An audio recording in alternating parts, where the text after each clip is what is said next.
Hello and welcome back to End the Violence. My name is Dr. G. I'm a retired veterinarian and someone who's always searching for more knowledge. And welcome to our next episode of the Revolving Door, the series where we talk about prison, reentry, and the stories that don't make it into the headlines. Today we're flipping the camera around onto Hollywood, hip hop, and the hype machine that profits off prison culture. Because let's be real, the prison pipeline is a business, and for some, it's entertainment. We see it in lyrics, we see it in Netflix dramas, we see it in how the world reacts to celebrity arrests versus what happens to everyday people. But when incarceration becomes a brand, who pays the real price?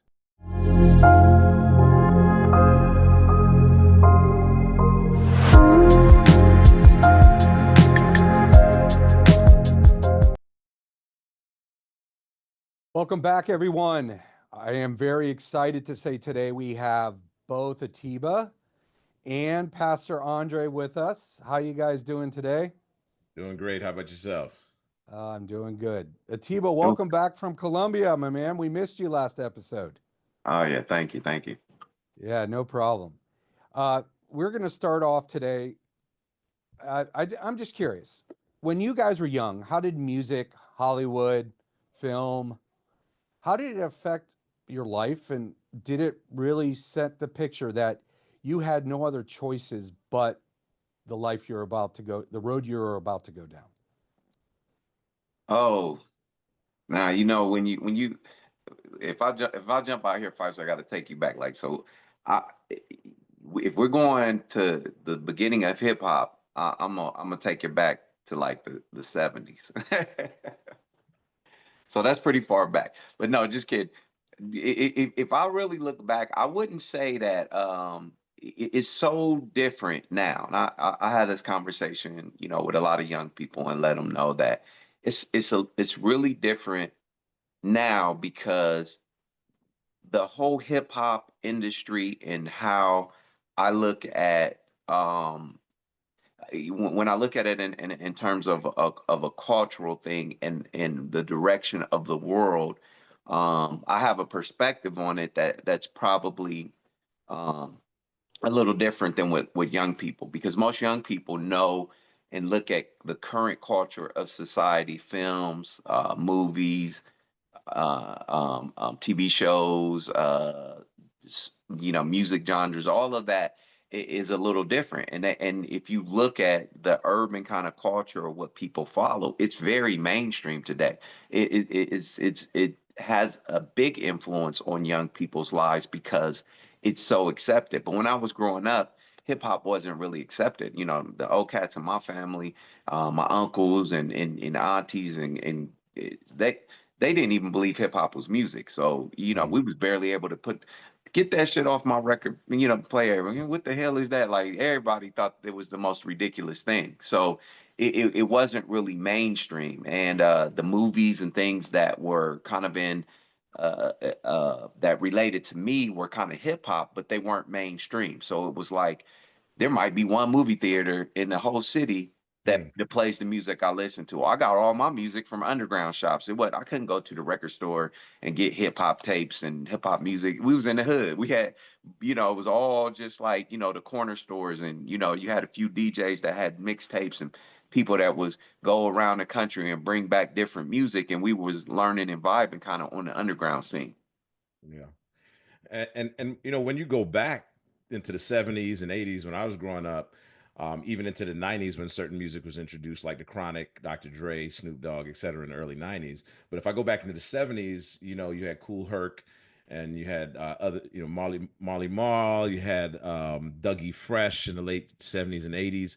But what I'm getting at is when there was a beef in as hip hop was really gaining popularity, if there was a beef, it was settled on vinyl. It was settled Yeah, in some kind of rap battle, right. and you might get beat up, but Yeah, as things progressed, it was settled with bullets and other means. And there's a more of a societal play called OPE, Operational Preparedness of the Environment. And what I noticed as the music changed and the corporate giants got more involved, that the lyrics got really dark and repetitive and more about settling your issues with gun violence and killing. And Yeah. yeah, go ahead. No, you know what? You're absolutely right. It was almost like a takeover. I don't. It's interesting because when hip hop and when the music industry started really kind of acknowledging like the urban lifestyle, it felt good because it was like somebody was telling our story. So when we started out listening to rappers and graffiti artists and dancers, it was like these were people who were coming from our community that we could relate to, and they were telling our story. So it was like, man, I'm glad somebody can kind of see the stuff that we're dealing with.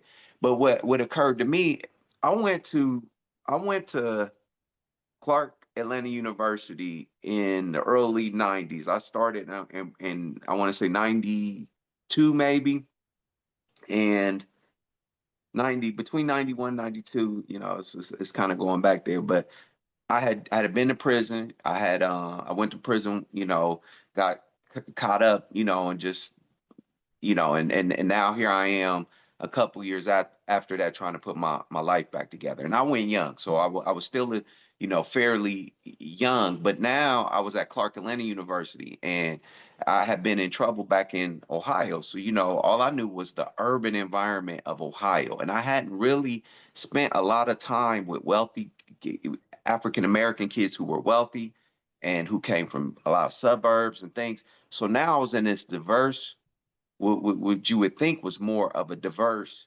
culture. And here I am at Clark, and I'm seeing, all these different kind of people. But the one thing that stood out to me was how many people were embracing the streets. I'm running from this shit, and y'all walking through here like want to be thugs. And I was like, what the fuck? Like, you got a good home, a good family.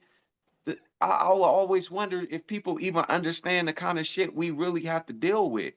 And it was all of a sudden people who even from Ohio didn't have that kind of lifestyle, they wanted to be accepted in that lifestyle.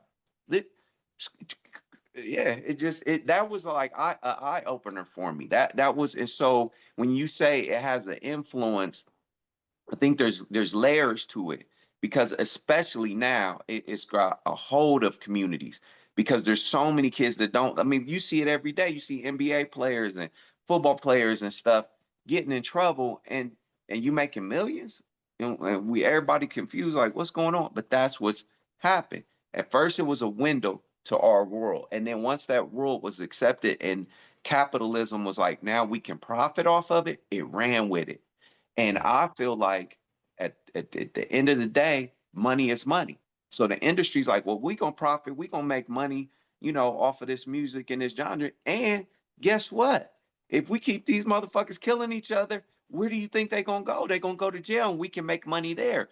And a lot of times people don't understand that industries becomes we live in a capitalist society. So the efficiency of an industry, it becomes its own animal.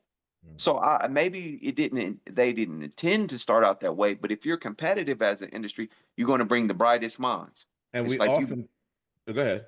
no, go ahead. Well, we often point out the 360 business model that's utilized. Okay, so last time we were together, pointed out that the pharmaceutical companies actually, in order to squeeze out the best profit as possible, do you think it's the guy on the corner selling the drugs that's bringing all that in on the shiploads, or it's Right. their corporations potentially allegedly behind that? Right? You look at that, they're controlling the supply chain.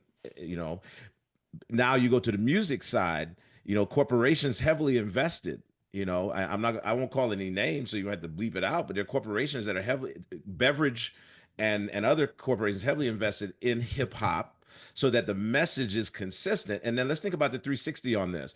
Somebody's got to sell the guns and the weaponry that's going to be used for all this killing that's talked about in this music. So somebody's Mhm. profiting off of that. It's not Tyrone who sold the gun to so and so. He's part of the supply chain. It's whoever's bringing the trunk loads and the truckloads and and the van loads of weapons into the community to be sold. So their corporations are cleaning up all over the place, and the wealthy, let's be honest, are invested in index funds, invested in different things, hedge funds, private equity, which are invested in these corporations. So they have plausible deniability to be able to say, I'm not actually selling those guns, or I'm not actually selling that music, but you have an investment and therefore a reason to want these things to thrive. And nothing is thriving better than the destruction of young people of color buying into these characters that are made up on the screen and in music. Which is So absolutely. can I No, go so ahead. can I jump in really quick? So so you're thinking that a lot of the words and the movies and all that, it's false.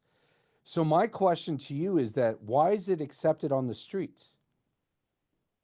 So I'm sorry. How'd you say? You said it's Yeah, false. yeah. You said the movies and stuff are false. Well, like, you have like all these like you guys are saying everyone's just doing it. They're creating the Oh, living guns a and the living a lifestyle. violence. Yeah, yeah, yeah. Yeah, you know I what I got mean? But it's false. It's like they you. haven't lived that lifestyle. Some have. I'm not saying none of them did. Some Man, did. But why does the street buy into the bullshit?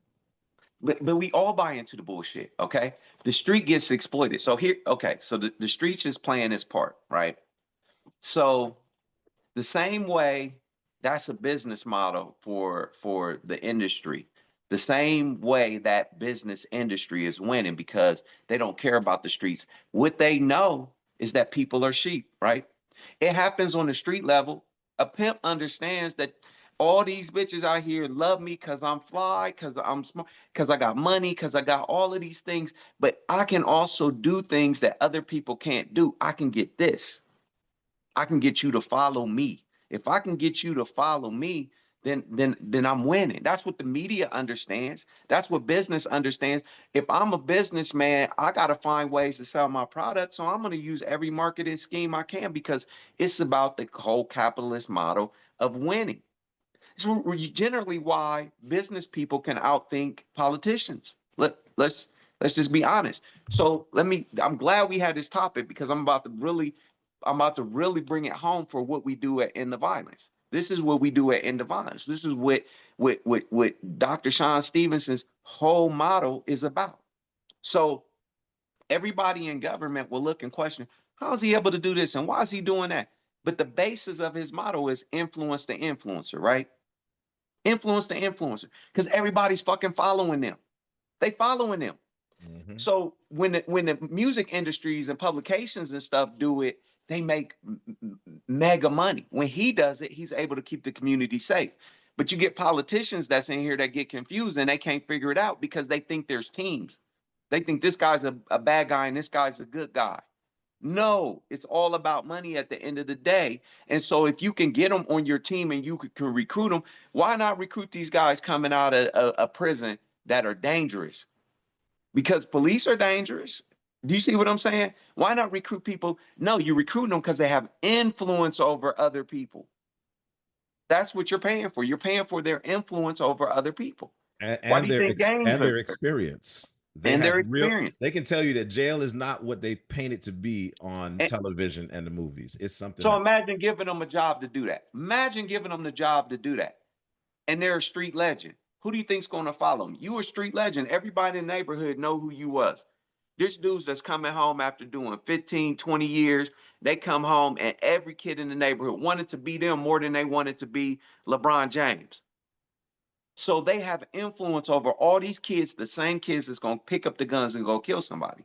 The music industry uses it to make money, but then nobody ever sets and gives credit to somebody like Dr. Sean Stevenson saying, we're using it to keep the community safe. We're influencing it. We're teaching them how to do something positive. We want to pay them to do something positive, but everybody got a problem with it. That's the bureaucracy. That's the bullshit of the world. And everybody out here in the community that thinks, yeah, why do they do that? Well, your ass is getting led to. All of the same people is getting led. That's why you get up and work and not happy with your job and you tell people we're all being manipulated. We don't question these things that are right in front of us.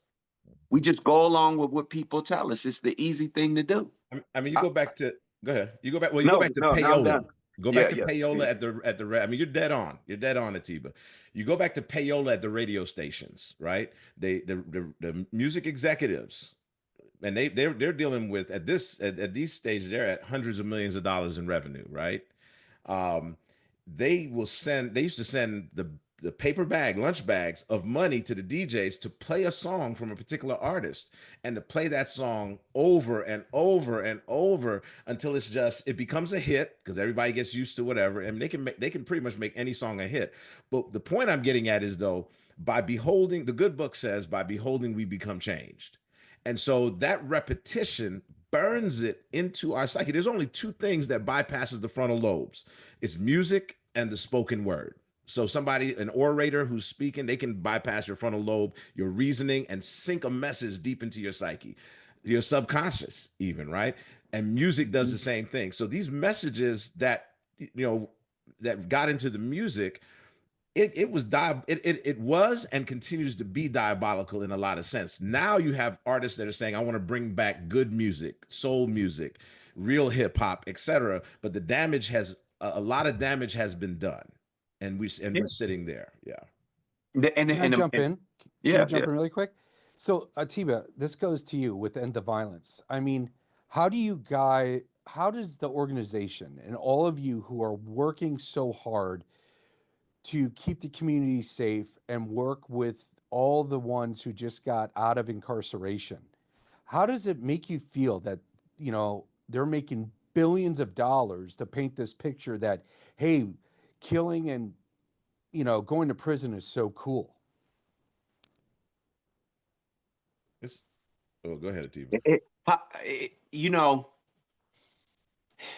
it frustrates me on a number of levels because it's like it's so targeted and they're so good at doing it, um, i- that Do you think it's it's just as almost. bad as social media? Oh yeah, absolutely. Absolutely. It goes to what Pastor Andre just said. Like music, I mean, music touches you in a different way than even social media. I feel like it's like we have serious problems, but they're more complex than even just the music. We've talked about the family dynamics, and we've talked about, in past shows about, and I at least share my views on what I felt like, coming out of like the civil rights movement and everything. But it's interesting to me that if you look at the music industry, look at how not only did the music industry start out as a voice for the unheard, and um, gave you a glimpse of what communities were going through and what people were trying to express, you know, And how they were and coping. yeah, and coping and all of that, to now looking at an industry that is, even when you look at what they've done from um a, a, a a feminine and masculine standpoint, it used to be that people looked and said, wait a minute, that you got men talking about women, this and this and this and that. Now you got women out front that are sending these messages and honestly guiding other women in the country down a path, and it's totally confusing. It's totally confusing everything. Like I listen to music now, and I'm like, some of the most gangster rappers out here now are females, you know? And not only I'm not saying that's always a bad thing, but look at how they're then pedestaled. Look at how they're then promoted. You get what I'm saying? Hmm. And the lifestyle and everything. I mean, we all went through that. The difference, I think, back when you look at it generationally, there was a time period where we were culturally, we were wanted to be different. We wanted to express ourselves. Hip hop fashion, you couldn't go to the mall and buy it. You couldn't buy the things that we wanted to wear. You had to piece it together. You had to make stuff happen. You had to go make your own clothes. You had to do stuff like that. And now it's just markets and industries, and they become so efficient that they're just exploiting everybody. But it's so complex that if you start to just pull pieces and tear it apart, you're going to have a lot of other maybe unintended consequences. Look at like a state like Ohio. if you say I'm going to start changing the narrative and not allowing this kind of manipulation to the masses, and you start to change a different message, those prison systems are upholding communities all across the state of Ohio. They're just not our communities. Do you see what I'm saying? We're just being fed to those communities. Not right, but if you take it away, there's nothing else that's going to hold those communities up unless we sit down at the table and create options that are more centered on us as a nation, like a nationalist kind of perspective on what the problem is. That's how complex I feel like it is today.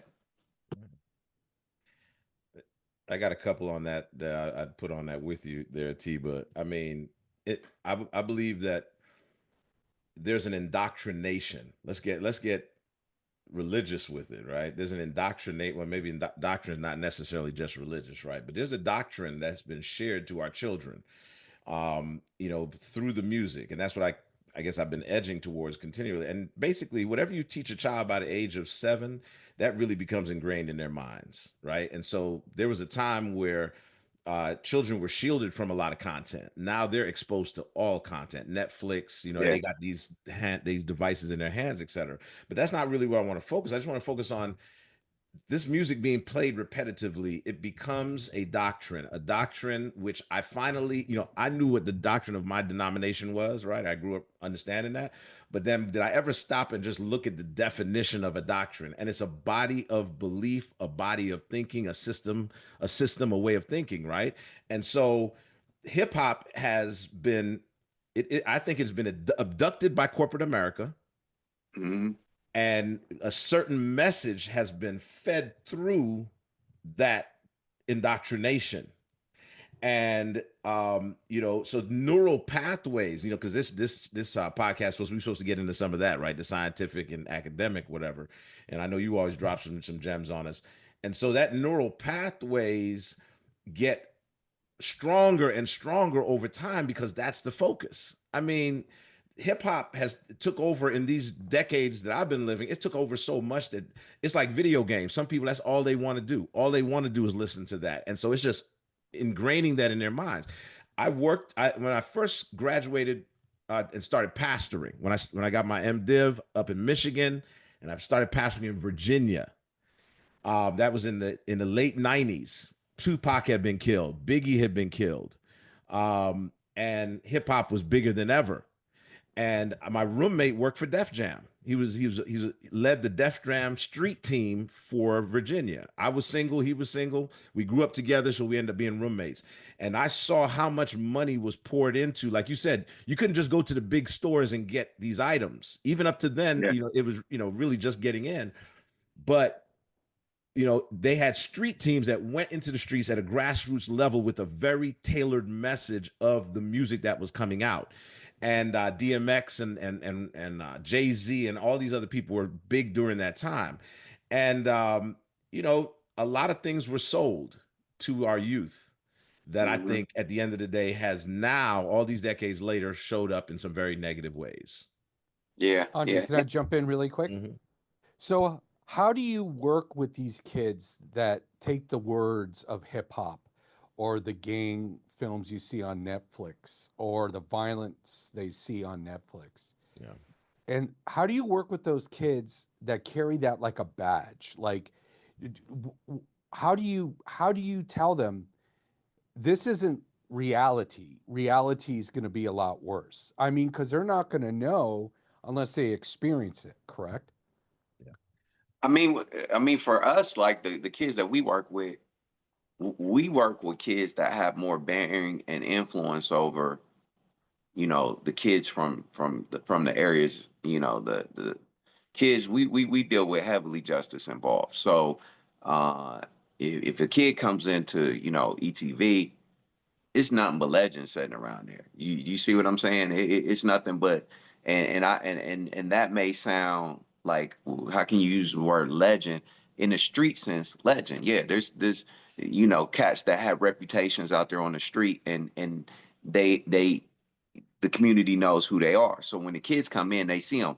Again, those are the influencers. Those are the leaders. The industries just pick people that they want, and they extort them to make them do, come on, that's what I mean, you hear all the entertainers talking about the industries learn how to really extort them to get how it's won. So for young people, a lot of this starts in these grassroots communities, and it's being lived out through entertainment. So there actually are connections from entertainment that go all the way to the street levels. There's definitely artists out here who, every time they come to town, they're putting enough money out there for these gangs and for a lot of these young people to be able to eat. So some of them are actually eating off of it. The problem is the influence that they're able to have via the industry. And that's where we as a community have to be, a little bit more strategic in our thinking and understanding that the industry, like all industries, is not about us, it's about money. You get what I'm saying? So we try to pull those influencers back in and work with it. The problem that I see today is that there's been a divide. And I would hang this on the hat of the academic world, because the academic world has separated so far from what's considered streets and urban, and that the two don't always communicate, and that's a problem as well. So, having the information that's helpful for your community is one thing, but if you don't have the influence, you're not going to reach them. So I feel like a lot of the battle is getting those two sides to meet. I have friends who are, who have the credentials and understand treatment, understand therapy, understand a lot of modalities that will be helpful, but they don't necessarily know the language to be impactful. And that's where I think the two kind of got to bridge. You've got to make it happen, because these kids are always going to follow the influencers. Yeah. And those influencers are either going to be in the street or going to be in the industry. I wrote some notes again. Atiba keeps dropping these bombs on us. The the here what I hear Atiba saying is we got to give them the truth. Yeah. It starts with plain old truth. Again, I refer back to the good book. God gave a message to Moses according to the Bible, that said, take to the people and tell them, I place before you life and death, blessing and a cursing, right? The Mhm. music industry, entertainment industry has a habit of putting forth the death, but not so much the path to life, right? And so it's important for them to get a knowledge of both of that. So you have these influencers, as Atiba talked about, and another type of influencer could be someone who like myself and others who go into the school system through funding that's done through the state government or the federal government, or gone in on volunteer, right? I have gone into the prisons as a pastor, as a chaplain. I've heard those doors clink shut behind me. I know that there's cavity searches that I didn't have to undergo, but they have the cavity searches, right? But I also had done things in my young life that we spoke about that could have landed me in prison. And now when I come and talk to these young people, I give them the truth, right? Even though I don't have the actual experience of having been incarcerated, I I I was in a situation more than once where I could have been one. Secondly, I have been in there to talk with those who are there and to hear their truths about what it is like in there.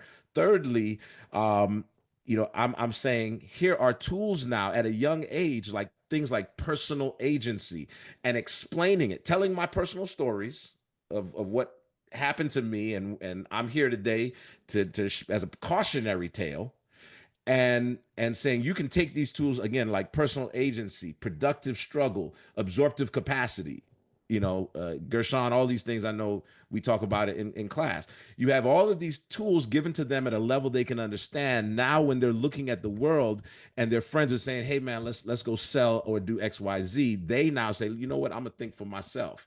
I'm gonna look around and see, as we said before, that the guy on the corner selling is he can make more than that working at Walmart.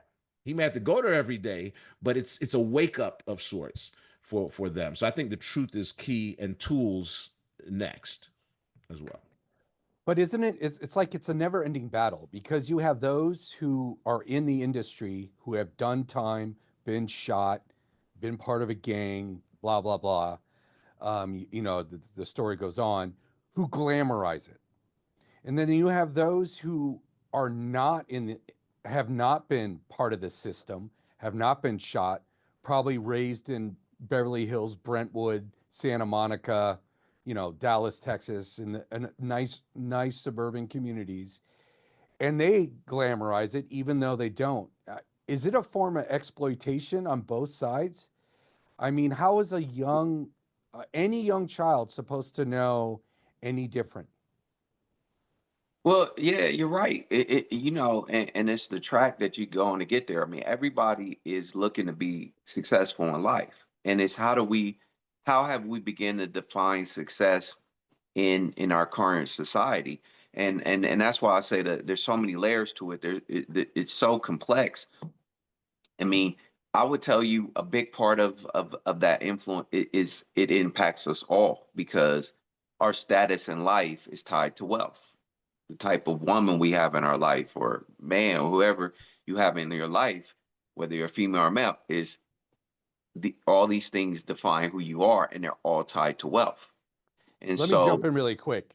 If a woman's marrying you because you're money, that ain't gonna last. That's not happiness.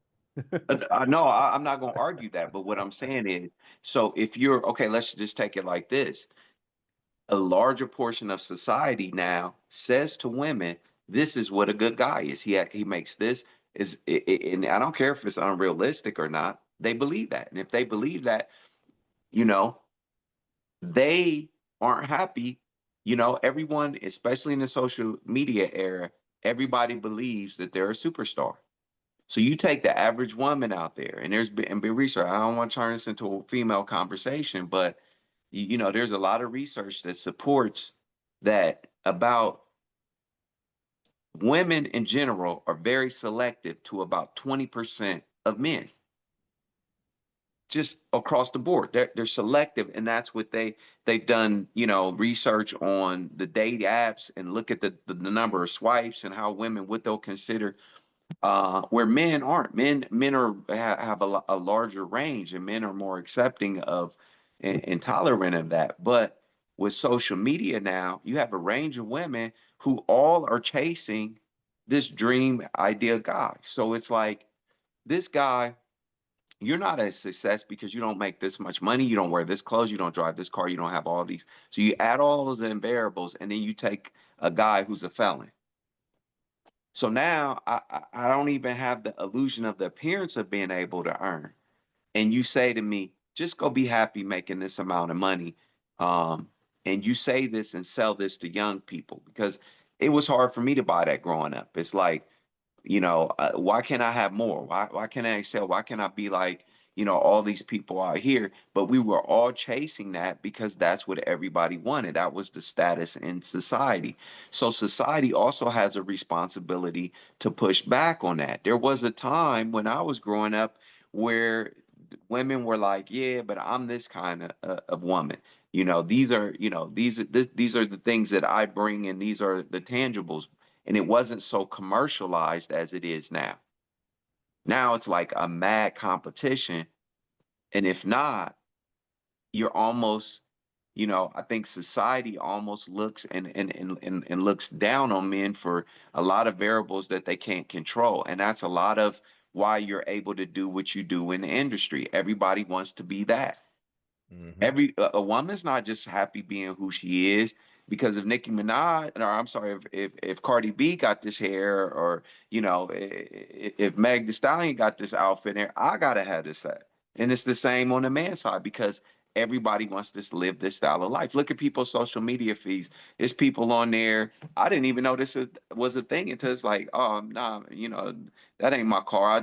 I like how it looked on it. I thought, you know what I'm saying? Like when I first Hmm. started getting into social media, I like, God damn, people doing good out there. Like I need to Yeah, step they my in game parking up. lots, post up on somebody else's car, and a gas station post up on somebody's car. Right, Yeah. right, right. And It's the hip hop illusion. genre did the videos where they were renting the Lamborghinis and renting the estates and mansions and all that kind of stuff. So Yeah. there's a lot of falsehood, out there. Yeah. And but I agree with you, Gershon. I believe like it shouldn't be that way, but there's so much pressure. Yeah. And I would say, and that's where the exploitation comes because poor people, are the people who we chase in the lottery. It's like You know, like, do I do all this hard work and grind it out for all these years to do this backbreaking work, just to live like a subpar life, or do I gamble on this rap career, on this mixtape, and enough followers and everything? And Mhm. how extreme can I be? That's the new thing now. It's like, how can extreme can I be? And it gets rewarded. And Yeah. so anything that gets rewarded, it gets compensated. It's going. I look at people pranking. Look at people risk their life for a prank. Like, damn, bro, you just almost got shot over a stupid ass prank.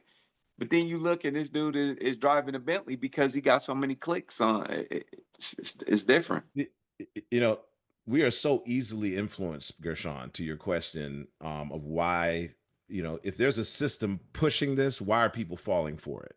Over and over, generations just going over the cliff. We're like the buffalo and we're like the sheep. On a buffalo run, they run them towards the cliff. They have a decoy that leads them towards the cliff, and they just go over the cliff. And so, sheep they have two mechanisms: flock or flee. And I Mm, think that, there's a hypnotic rhythm that's created by virtue of the music, by virtue of the entertainment, by virtue of the lies that are sold. And it's being sold in mass. And so here we are now, we say, why do people fall for it then? Because it's very well calculated and billions of dollars are spent on marketing. Some corporations, I remember doing some financials on a corporation that did 34 billion to keep 4 billion. So they earned all this money, but they spent 30 billion just to keep 4 billion. And there's entertainment companies doing the same thing. mhm. They'll put out a lot of money to earn, but it's really destroying. It destroys lives, and then they can practice what we call willful blindness. It's called willful blindness because I'm not the one with dirty hands. I'm not the one actually doing it. It's their fault for fault. So is that cunning? Here we are back to we say the Asians are cunning, but these corporations may be the most cunning of all. Oh yeah, yeah, yeah. I mean, and they get paid doing it. They get paid to sell you a dream because people want to be sold a dream. People are sheep. We know this. And so, if you want to lead them in a different direction, you gotta train a different shepherd. You gotta have somebody to lead them. And I like influencers that. are great leaders. Influencers are great leaders. We I would say that, like, it goes deeper than just like blaming it on the industry, because it's also gatekeepers at the helm. There's a lot of elected officials and government agencies, and they're standing in line of receipt of dollars that can help this problem. The problem is the same people control those people making those decisions. So Right. there's not a lot of incentive to go really help people, you know, unless you can make a profit. Why would you do anything unless you can make a profit? Is kind of how America, American oligarchy is kind of like Yeah. position. You know what I I'm mean, saying? Like, we're the why? product. We are Yeah, the yeah. product at this point. We are the ones being consumed at this point for profit. Our And data is and we're the. gathered. Yeah. I'm sorry, but to Go your ahead, point, man. Go ahead, man. who's a bigger consumer than us? We consume every market, food, pharmaceutical, music. Like, would consume more than us?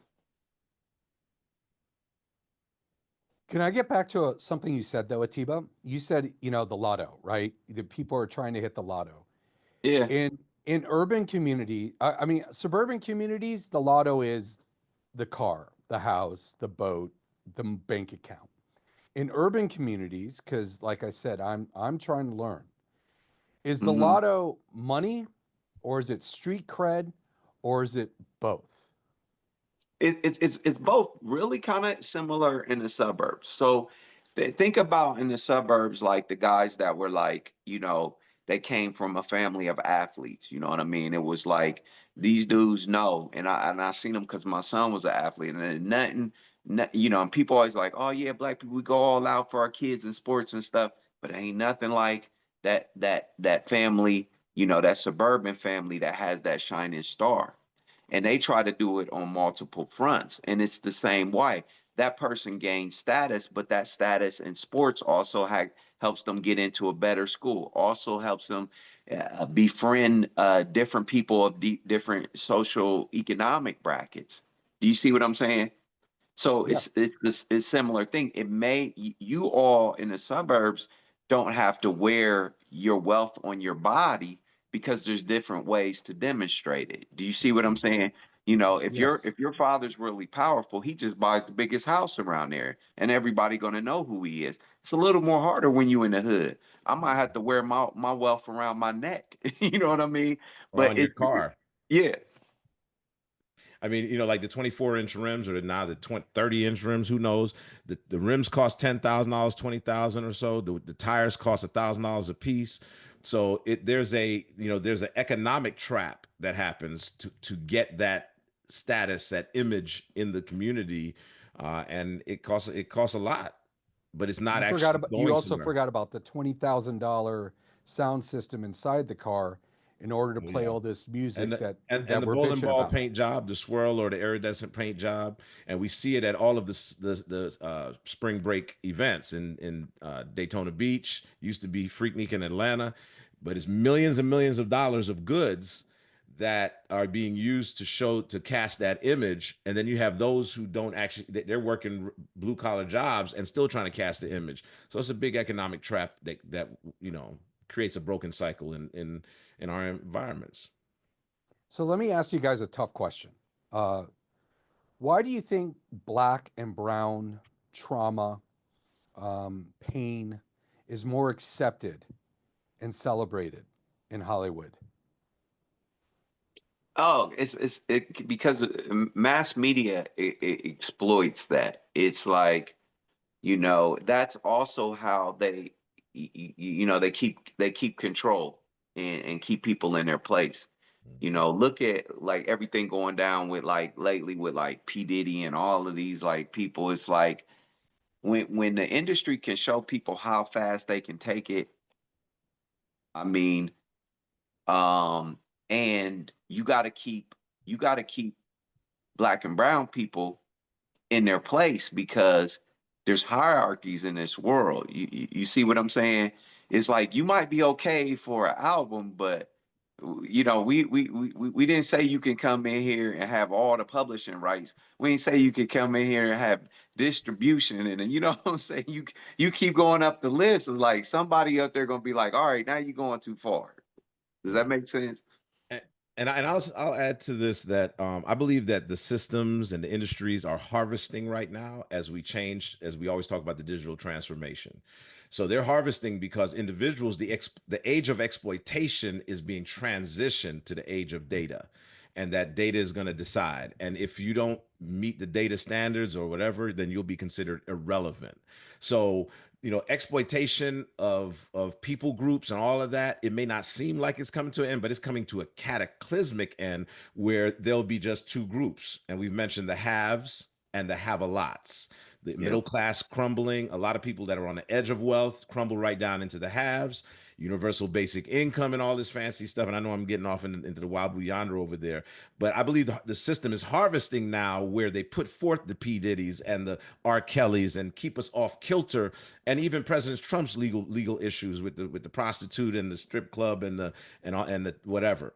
All of that is being put before us, as we talked about before. That's the circus that's distracting us from the next setup. And if we're not prepared for that next setup, then we'll just be fuel for whatever the system uses as its mechanism to churn and to make money, recidivism, etc. And this prison game is turning around with the prisons in Ecuador. I know we touched on that, didn't we? Oh And yeah, yeah, yeah. They're and the making concept of sending you overseas now, farming you out to other places to do your time. That's you know, yeah. That takes us back to the age of England and Australia, Mhm. right? Isn't that what they did?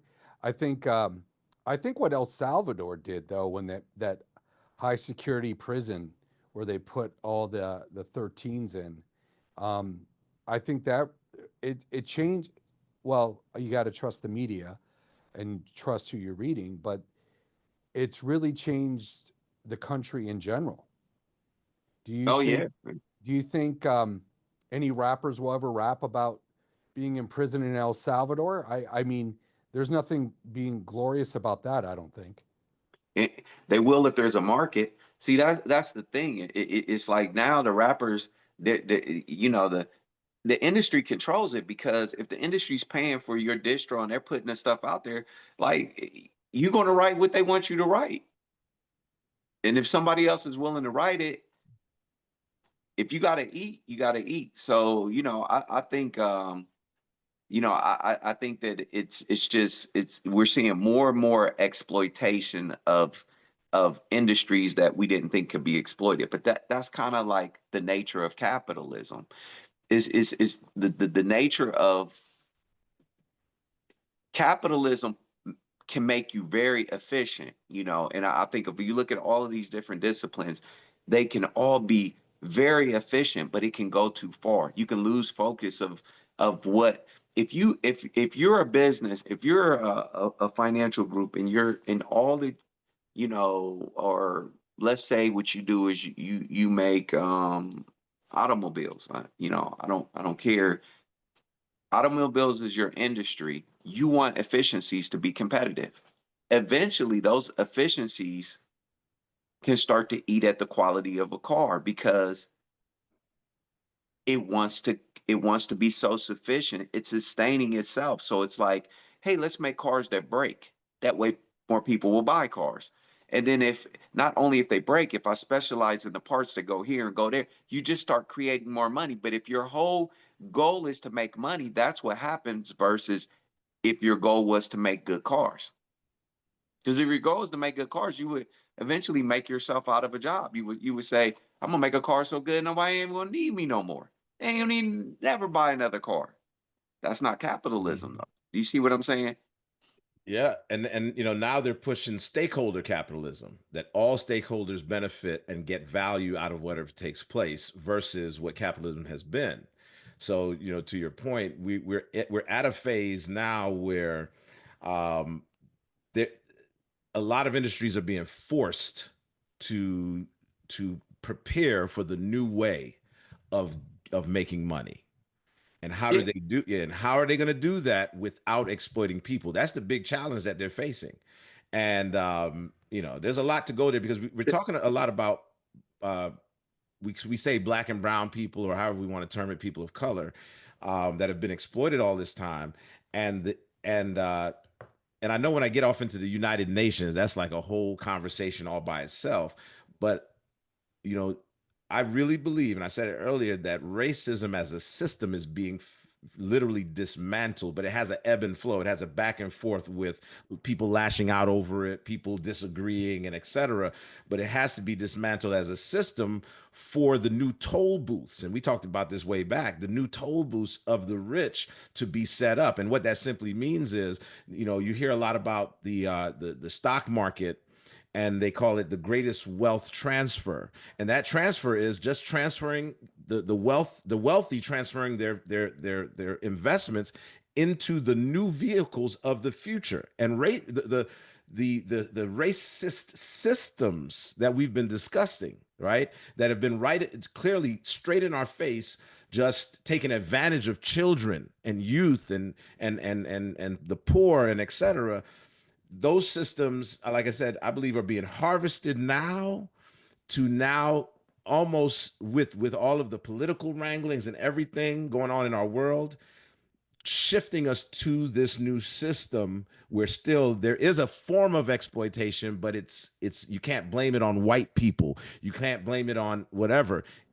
They're going to point to the data and say the data decided why that you couldn't get this loan, you couldn't get this car, the data decide, the sentencing guidelines for your case, da da da. So I mean, that I know that's kind of shooting us out there, but that's where But Andre, they're going to blame the white people that created that program, that algorithm, because that's happening now with AI, right? Because when you talk about AI, then everyone's worried that there's certain minorities that are not going to be part of that algorithm.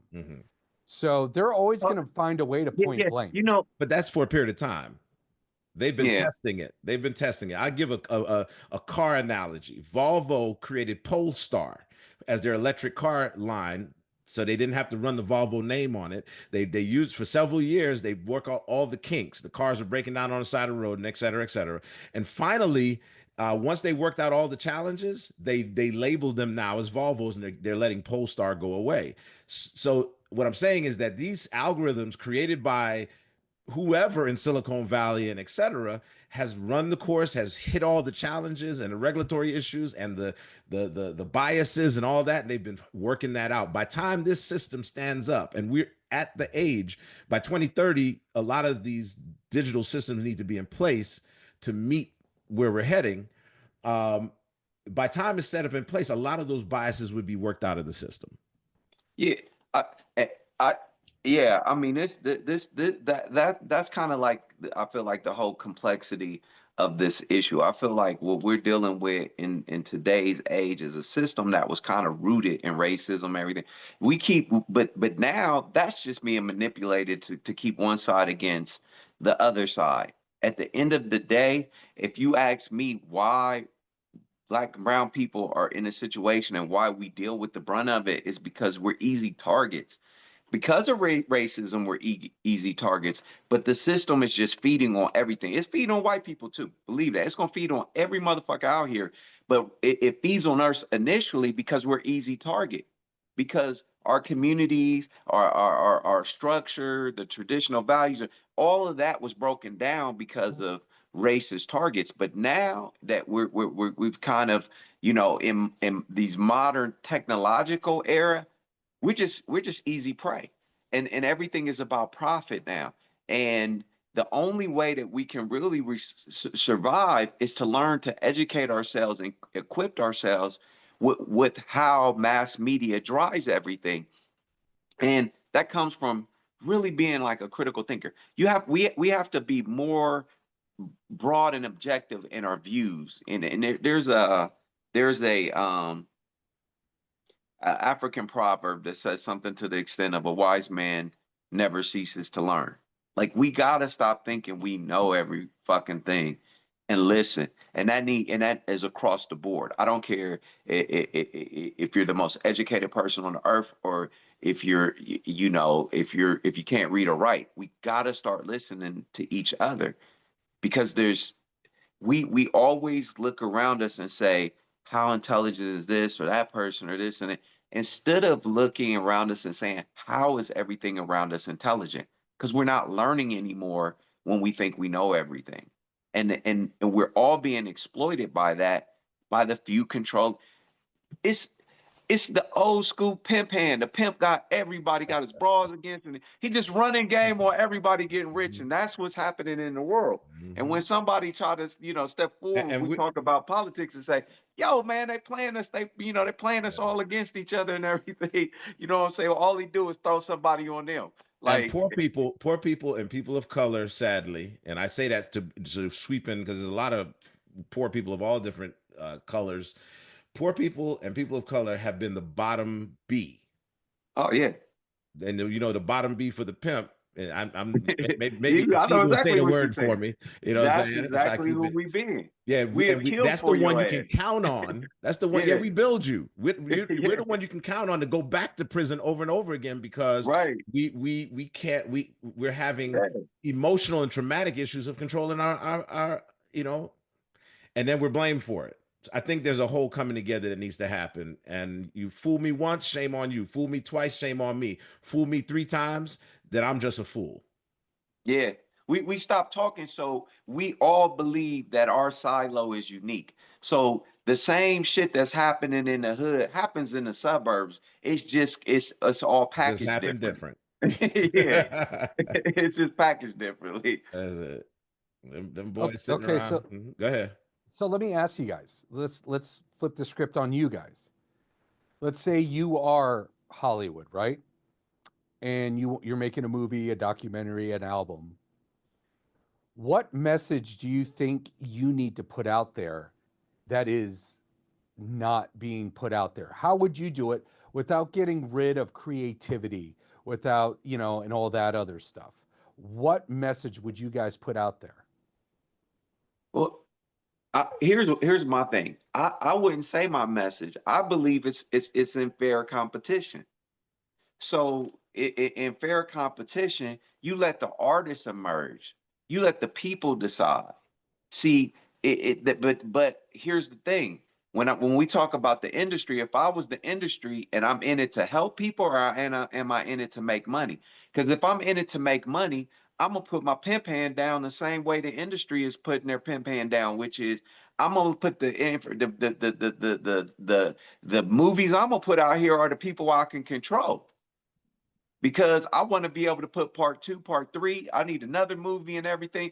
So, do I want to deal with the headache of creativity and artistry and this and that, or do I want to control the people around? From a business standpoint, let me ask you that: if you are a business and you're representing a business, and you have the ability to influence who gets hired as the mayor of LA, would you want a mayor for your business interest that's going to be loyal and do what you say, that you know they ain't got to be the smartest, they ain't got to care about people, but that you can control for the interests of your shareholders? Would you take that person, or would you take this person that's dynamic, but I don't know what the hell they're going to do? They're Mm. driven by passion. I can't control passion as a businessman. So how Yeah. would you answer? I'm just curious. I'm just Yeah, I'm, curious. interestingly Uh, enough, I will go. I could go too. You go but first, yeah. Andre.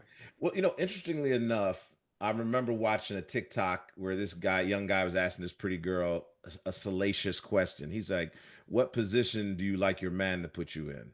And her response went viral. She said, the position to succeed." And when I look at what should we be doing, we should find every opportunity to place children who are the next generation of all of this in a position to succeed with all of the tools and all of the again, when I talk about productive struggle, the key to productive struggle is to have challenge, to balance challenge and support. And I think that kids, we will change the trajectory of generations. My father did his dissertation on a certain sect of Christian schools, and he showed that he used Jamaica, where he's from, as his test area, right? Where he got his control group from, and he showed that children from villages and parishes, as they would call it, who nobody in their family exceeded third grade, but had to go to work or whatever, right? Uh, through that educational system, could go through graduate school because they had the challenge and the support through this Christian school system to be able to do that. And so I'm simply saying, I believe that if there's a way to position, to give the tools to the next generation so that no matter what they face, they can make the adjustments to succeed. That would be my, when we start there, you're not going to catch everybody, but you can cast enough of a net to help a lot of somebodies. And then over time, that will help. I think that's what's fair, you know? Dr. G, Well, getting back Dr. to your point, right? They always say you want to hire the devil you know instead of Yeah, the devil you don't know, right? right. But the one thing I've learned through my years of business, and Andre, and you've done enough entrepreneurial stuff to answer this, is that sometimes though those people with passion will give you a lot more than those that you can control. Those people with passion don't look at the job as a 9 to 5 job. It's their world. The people you can control come in for a paycheck and they come in and come and go. Now, as far as the mayor, yeah, would I love, if you're talking about California government in general, it is the least business friendly state of the union. Yet that's where all the money is coming. What are we, the fourth largest economy in the world? The state Mm. is. But the thing is, again, you know, see, I never stop learning. And I don't believe in always going with the devil you know, because if you do, sometimes, in my opinion, Atiba, you're going to miss something. And that's the one thing, is that I always like taking risks. And I guess that's why I'm an entrepreneur. I rather take a risk and lose than not take the risk at all. That's just the way I am. So, but neither one of you still have answered my question that I asked. What message would you want to put out if you were a Hollywood exec and you could do anything? What Uh, message would you put out? What let message me. would you put on in your music label or on a film or on a documentary? Here's what I would say, and I'm gonna tie it all in because I listened to what both of y'all said, in in terms of the scenario that I laid out there, in the common the common concept and what both of you were saying was, to me, I heard you value good ideas, uniqueness. You value character. You value like and having been on these shows and having talked to you, you all, I know you all, you value that, and it shows in your lifestyles. You also have a great moral compass, and that's the thing that's changed in society. So if I had to get a message out, I would get back to being that, and this, people love to criticize the history of the United States of America.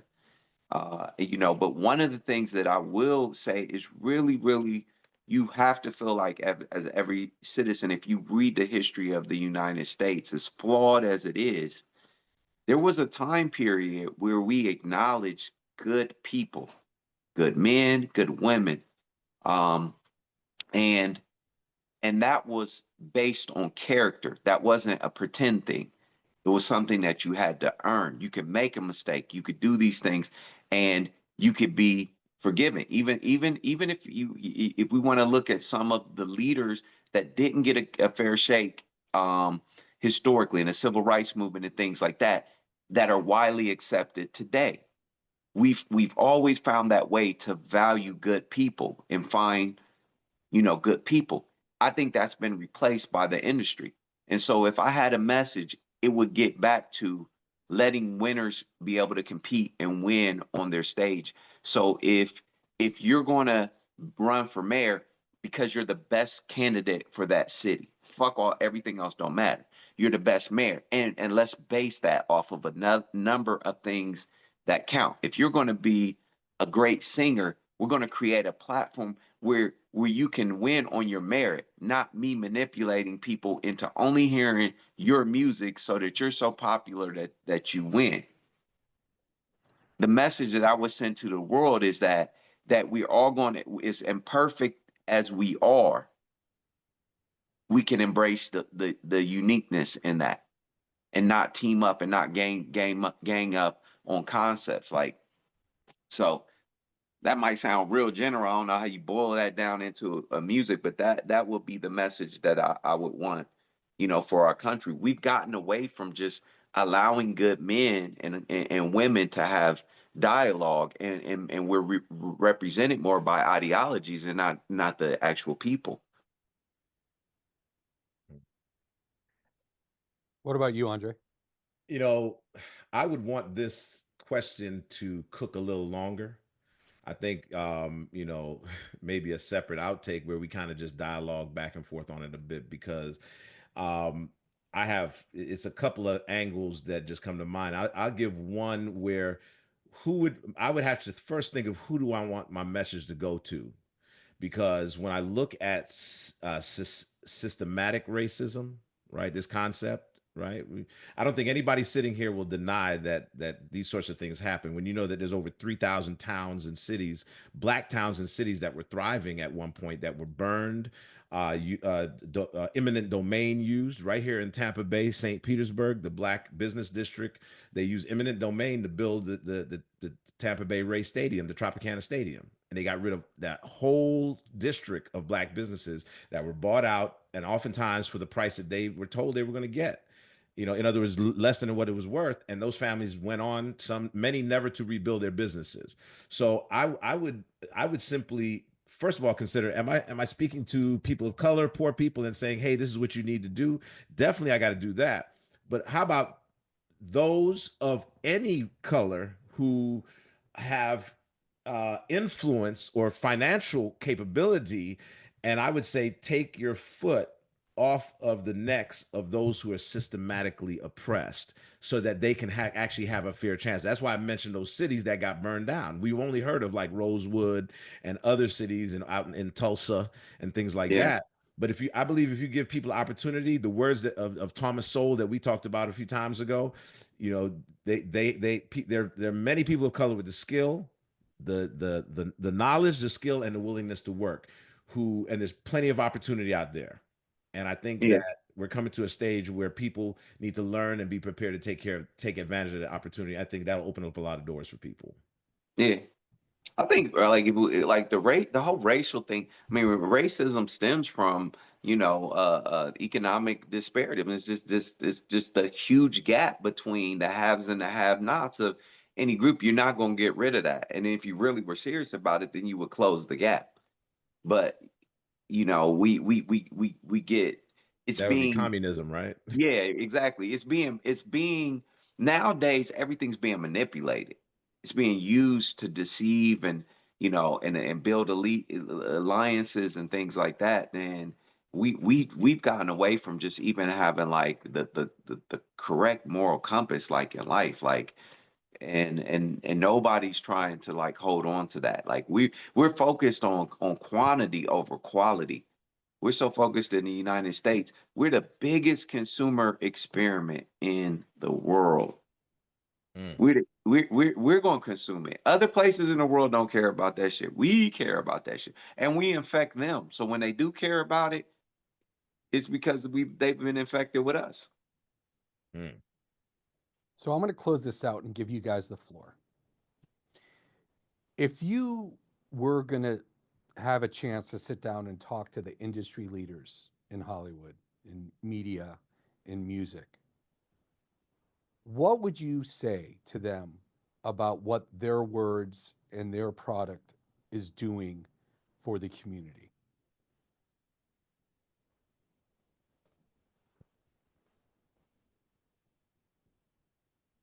Wow, I've stumped Atiba. That hasn't happened You know, ever. and yeah, I mean, I'm gonna be real. I don't think I would say anything to them because I don't even know that it would be worth me trying to influence them because in order for someone to even be able to receive like your message, they would have you would have to be speaking the same language. I mean, you know, that industry was built to make money and a profit. And it's become so efficient that it's doing it at the expense of other people. But that's what we would have to say. The alignment would have to be, we don't have a lot of people who believe in have faith in a higher power in God, and we don't have that a lot now in these industries. So, what are you going to? How do we get a moral gauge and a compass? It just has it's deteriorated over time. Uh, a lot of like think about when we were young and years before us, the people who had wealth were patriots, They believed in America, so they invested in America. They believed in this country and the people in this country, and they wanted us to have a footing above others. But that's changed. That's not the there's a large segment of people here who are more concerned about global wealth than they are necessarily about, people. Wealth is winning. Like capitalist, the wealth wins, power and control. Um, and so I don't know that it'd be worth it to sit down with that industry, um, because they're efficient. Like I would have to tell them to stop being who they are. I would prefer more that the average citizen just educated itself and took the blinders off and just wasn't so easily misled. I mean, that might do more work than because if that industry ain't manipulating people, it's another industry coming to manipulate people. At some point, we got to take responsibility for being manipulated, and we got to sit down and learn to hear from each other. Yeah, I believe they've hoard out their mechanisms, the music, the movies, etc. They've hoard them out, maximized profit from all of it, and kept our eyeballs and our ears peeled. And so I'm with Atiba that in as we switch to more of a content creation market, AI can make movies now. Anybody can be a movie maker. I think that we use the tools of the current world to make our own content that would express a difference of opinion, because we're all watching these characters on the screen and we form our characters after that. So I think in this case, speak up and speak out, tell the truth, in the face of the industry. But let's take these tools that are now readily available to us, and like we're doing with this podcast, and to put out content that will counteract. But definitely, yeah. Well, that's exactly it. We're doing this because we don't need the guy from Ohio working with an urban community, the pastor from Tampa, and this white Jewish boy that lives on Southern California. We're doing this because we're trying to change the message, as and it's one small step forward, and hopefully we don't do too many steps back in the future. I'm with Atiba. I would love to see a world where everything just gets along. But the problem is that if everyone gets along, capitalism is not going to fly. There's too many people making money on the fact that people hate each other. Hollywood is just one of those things. So going forward, who knows what the answer is? Hopefully people do continue to educate themselves. Hopefully people do realize that if you stop learning and you believe what everything you see is true or hear is true in the movies or on the radio, then that brings on the whole term of ignorance, in my opinion. So fellas, I want to say thank you for today. It was awesome. It was great talking to you. And in closing, I just want to, there was a quote I found. It said, they'll give you a deal to rap about jail, but they won't give you a dime to rap about school. And that's just something just to think about. I hope our listeners think about that. And until next time, we'll talk to you all later. Atiba, it was great seeing you. Andre, great seeing you. Same We'll here. talk to you all later. Take care. All right. Take care, bro.